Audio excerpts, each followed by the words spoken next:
Wendy, my first question to you is, to what extent the relations between certainly the Prime Minister and the President will affect not the past, this is beyond us. How will it affect the future relations, especially on the Iranian issue?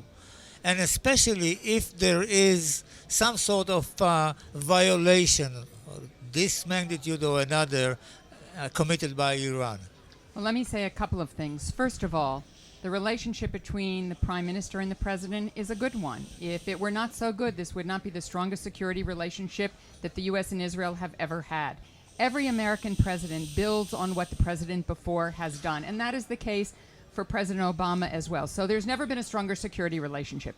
I know we differed on Iran. I understand that. But throughout the entire process of putting the Iran negotiation together, we were in very deep and close consultation with professionals and technical experts here in Israel who were immensely helpful in our assessment of what would work and what would not work.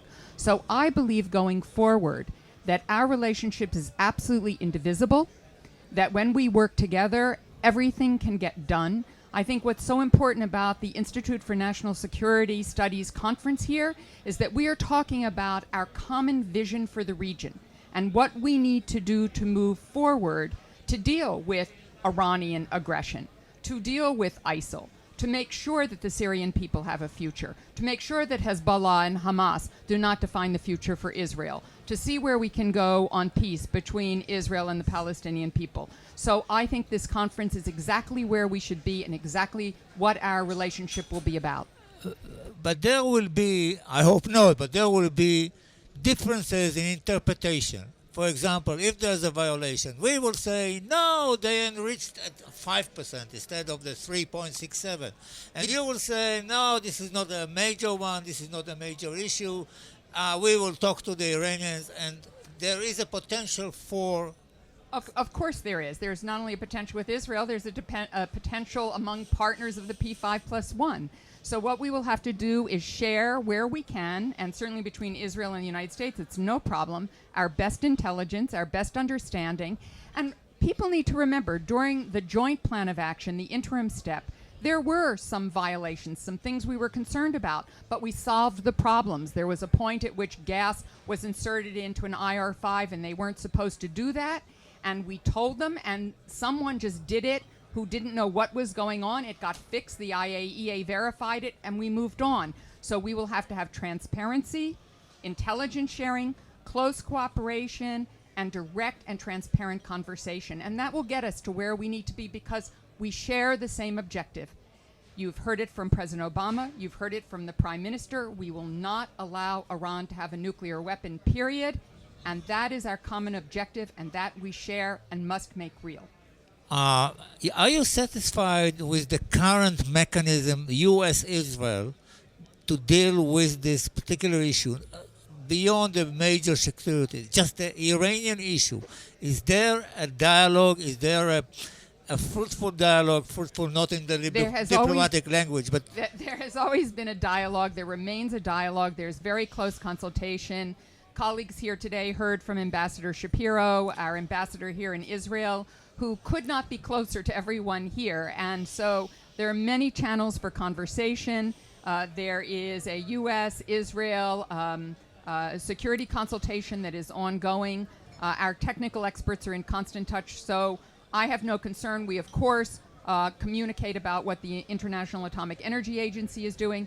So I think transparency, direct conversation, our continuing consultation is what is critical here. When is your book on the negotiations coming out?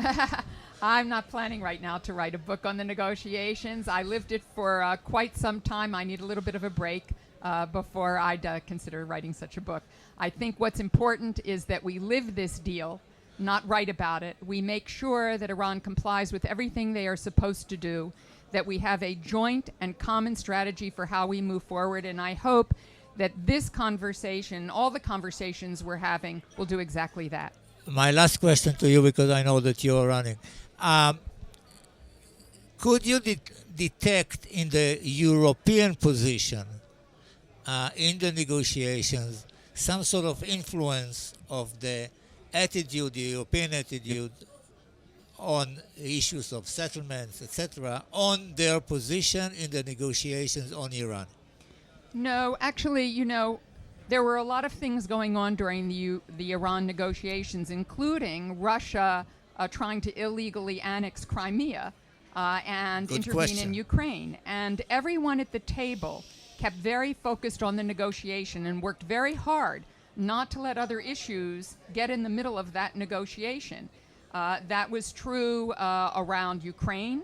It's not that we didn't talk about it. It's not that I didn't say to my Russian colleagues, what are you doing? This is insane and wrong and illegal, and we can never accept it. But when it came to the negotiations, we all shared a common objective, and that is what we stayed focused on, and it led to success. I said the last question, but I have another one. Sorry. Did the Iranian ever made a point of, why are you dealing with us? What about the nuclear capability of Israel?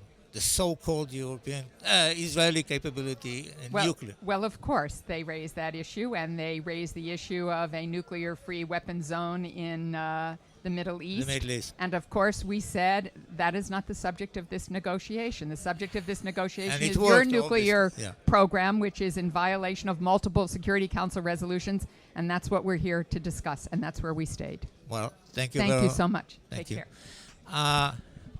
Congresswoman Jane Harman. We just heard from Wendy Sherman that the relations are as normal as they could be, and there was no effect to our differences or the Prime Minister's differences with President Obama. Do you accept it? Well, I sit in a different place. I served in our Congress for 9 terms, as I think everyone here knows, and visited here over 25 times as a member of Congress and come all the time. I'm now the head of a big think tank, the Wilson Center, which has a Middle East program which reflects different views. I also was a close observer as this was going on. And the views in the United States are of those who weren't negotiating the deal cover a broad range. I support the deal, and I'm very proud of what my friend Wendy and John Kerry were able to accomplish. But nonetheless, there is a range of opinion in the United States, and a lot of people who don't think it was a good deal.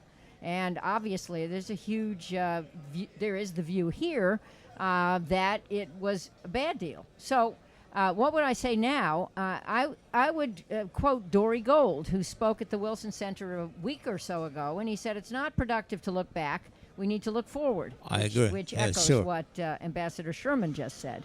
And looking forward, I actually think Israel is a great insurance policy to make certain that the deal is followed. You have superb intelligence. We have a very close cooperative arrangement on intelligence. That I know because I focused on intelligence in our Congress. And because you perceive Iran as an existential threat, you will make absolutely certain that we know what's happening. In Congress, when our Prime Minister appeared, 60 elected members of Senate and House walked away, didn't come. This is a precedent. Yeah. Would you, if you were in Congress, would you have called the Prime Minister privately, personally, and tell him, you can achieve the same thing without poking your finger in the eye of our president? Well, interestingly, a close associate of the Prime Minister asked me my view before he came. And I said I thought it would be much better if he took the initiative to postpone the speech until after the election. He obviously did not do that, and I thought watching those who walked away, especially John Lewis, Representative John Lewis of Georgia, who is in many ways, because of his selfless service in the civil rights movement, the soul of Congress. I was very disturbed. A very close friend of Israel. Very disturbed by that. If I had been in Congress now, I would have attended the speech. I told the Prime Minister that. I met with him after the speech. I told him, out of respect for him and his office, and the fact that a head of state is speaking to Congress, I would have been there. But I do think the timing was unfortunate. I hope that through actions he's taking, including his recent speech to CAP, one of our think tanks on the left, that he's now reaching out more for Democrats. I think the Democratic Party is a very different party from what it was many years ago, and it is ours, and it has moved to the left, and that he should be proactive in reaching out for many who did not attend his speech, and making sure that they know how crucial seamless support for Israel is. I certainly believe that it is. So you don't think that there is a long-term erosion?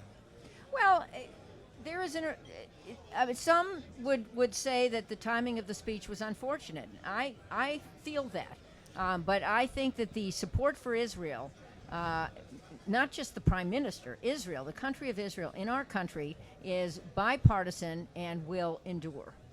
Thank you very much. Professor Rabinovich, you've been ambassador, you walked the corridors of Congress, you walked the corridors of the White House. Is there a long-term damage, or is it just a blip on the... Yes, there is. Yes, there is. And it begins inside the Jewish community. There is a drift away from Israel in the younger generation as it is.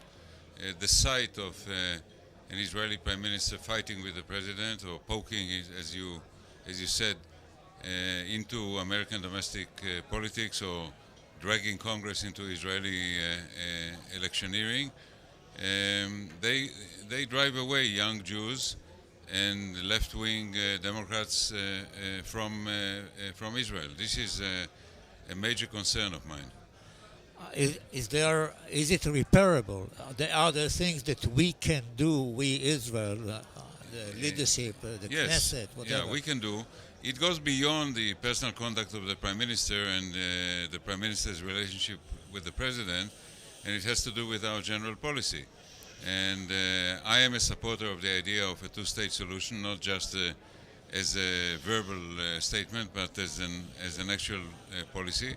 I think that even if we don't succeed in implementing it, because we cannot do it by ourselves, we need a Palestinian partner. That's not easy, but if at least we seem to be earnestly and seriously working for that, we will go a long way towards recapturing some of the support we have lost. And beyond politics, we have to re-galvanize the Jewish community or other Americans, young Americans, who 30, 40 years ago were supporters of an Israel that was identified with ideas of kibbutz, pioneers, selflessness, and so forth, and now witness a different Israel, not in all respects a worse Israel, but a different Israel, and call it the Exodus phenomenon needs to be repeated and reinvented. Congresswoman Harman, your constituency is probably at the heart of the Jewish community in Los Angeles, or very close to it. Are you sharing the same concerns about the young generation? Well, let me first say that Ambassador Rabinovich almost achieved a peace agreement between Syria and Israel, and let's just imagine if that had happened, how different the landscape would be today.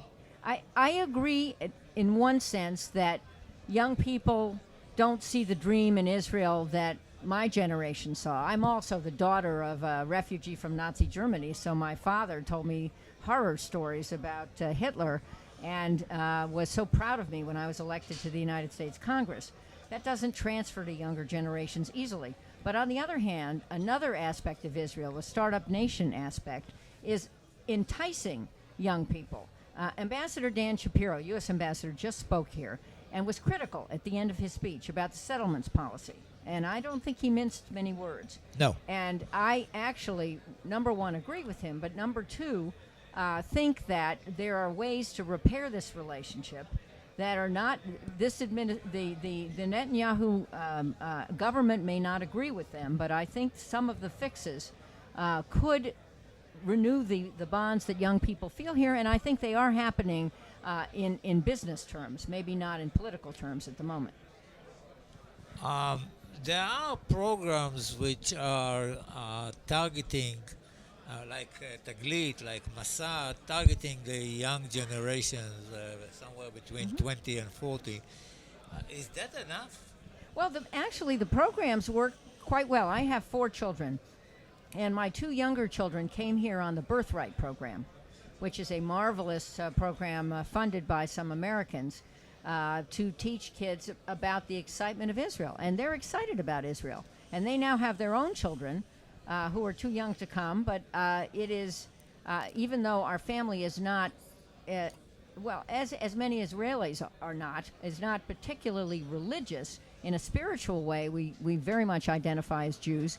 And I think that the young people they know are very excited about Israel. So I think we're talking on two levels. I think Itamar is talking about the deep sadness of not being able to achieve two states for two peoples, which is, I would agree with him, medium term and long term, a big threat to the security of Israel and her identity. But I think on other levels, the bonds are still very strong. I cannot avoid, I'm tempted to ask you the question about the elections. How do you see the elections developing? The U.S. elections? Of course. I as a recovering politician, I know that a week is a year. So we still have, I know this is hard to imagine, about 100 years to go before November. And I don't think anything we believe today is necessarily going to believe what we see in a month or two. I think there is, the one trend that I think will continue is a lot of people are disaffected with the establishment in the United States, in both parties. And so that is reflecting badly on candidates they associate with the establishment. But the challengers, to some extent, are part of the establishment too. They have deep ties to business or they have deep ties to politics. And so I think over time, we might see some more changes. And my final comment is that we're a democracy, as Israel is. Democracy is messy, and I think it's useful for the world to see democracies work. Coming back to the Iranian issue in this context. No, hold it. Okay. Is there a difference between who comes into the White House in terms of a violation, a big one, a small one by Iran? Will there be a difference whether it is a Republican or a Democrat? Well, again, it's 100 years until next January. And if Iran cheats, that will make a difference to this White House, too. And it won't do it, in my view.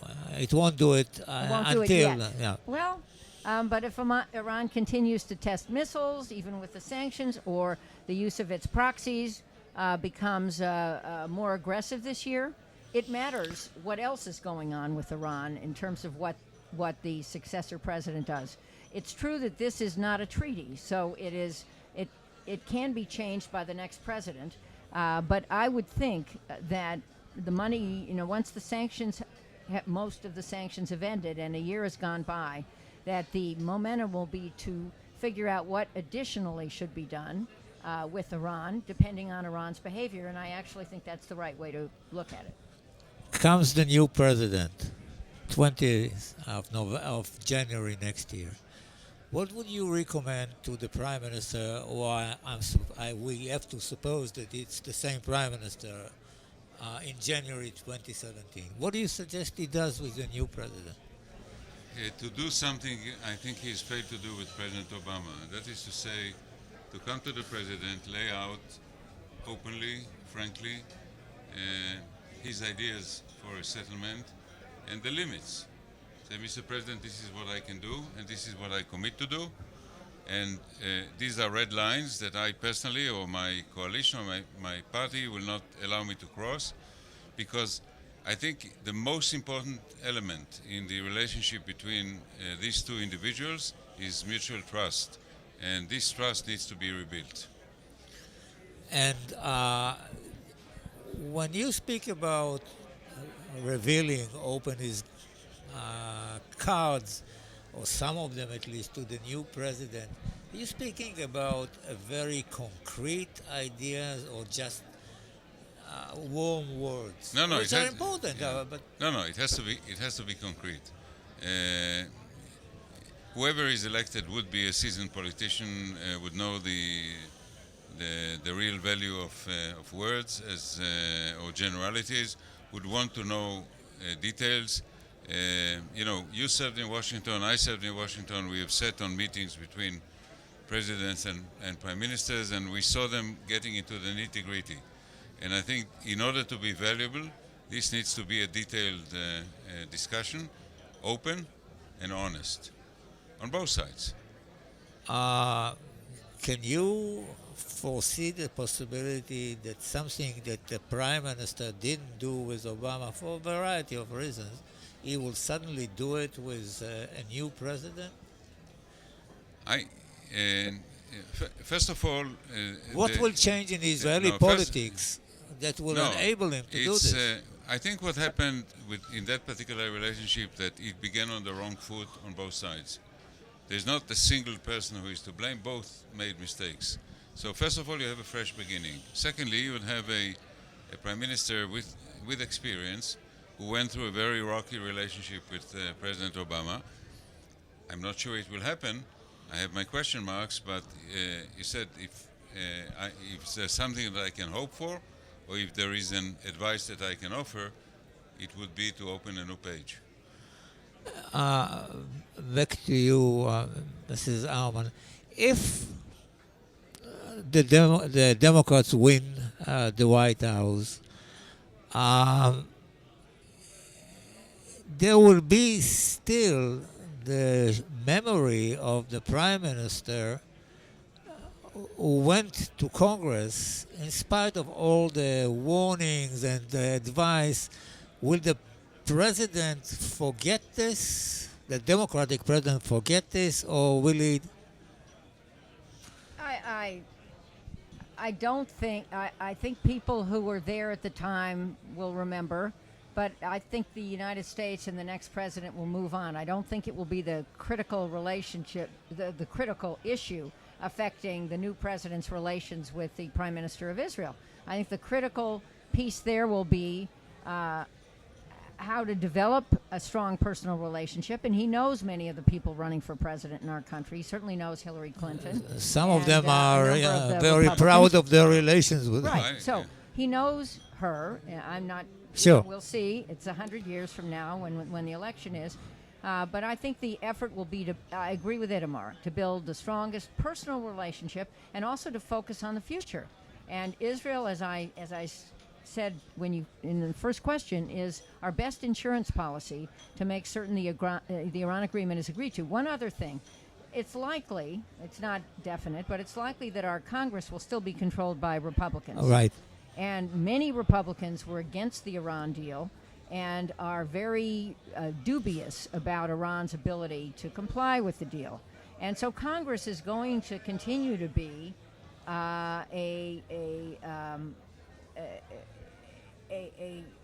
no matter who, if we have a Democratic president, it's going to continue to be a certain kind of drag on this. I don't mean that in a negative way, but again, it's going to insist on some things. And one of the things I've actually suggested, and I am a Democrat, but I'm not an active politician anymore, is that first of all, Congress pass an authorization to use military force in the war in Iraq and Syria against ISIS, but that in addition, a part of that AUMF, so-called AUMF, could be the authorization to use force against Iran if there is proof that Iran is cheating and if the snapback does not work. Having our Congress on record that at some point, maybe, hopefully never, the military tool could be in play, I think would be another break on Iran, B-R-A-K-E, to cause it to consider very carefully the impact of its action.